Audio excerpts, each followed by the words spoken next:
नोएडामध्ये cooler बनवणाऱ्या कारखान्याला भीषण आग लागली आहे। आगीवर नियंत्रण मिळवण्याचे प्रयत्न सुरू आहेत। नोएडामधील इकोटेक 3 कोतवाल या परिसरातली ही घटना आहे। वायरिंगमध्ये बिघाड झाला त्यामुळे आग लागल्याची माहिती आहे। या आगीमुळे इतर कारखान्यांना देखील त्याचा मोठा फटका बसलेला आहे। नोएडामध्ये कूलर बनवणाऱ्या या कारखान्याला भीषण आग लागल्याची ही दृश्य आपण पाहतोय।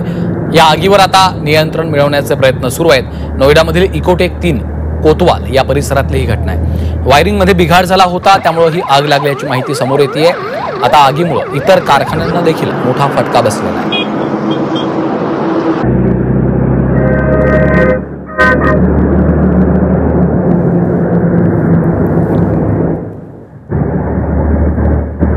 वायरिंगमध्ये बिघाड झाल्यामुळे आग लागल्याची माहिती आहे। आगीमुळे इतर कारखान्यांना देखील त्याचा मोठा फटका बसलेला आहे। नोएडामध्ये कूलर बनवणाऱ्या कारखान्याला भीषण आग लागल्याची ही दृश्य आपण पाहतोय।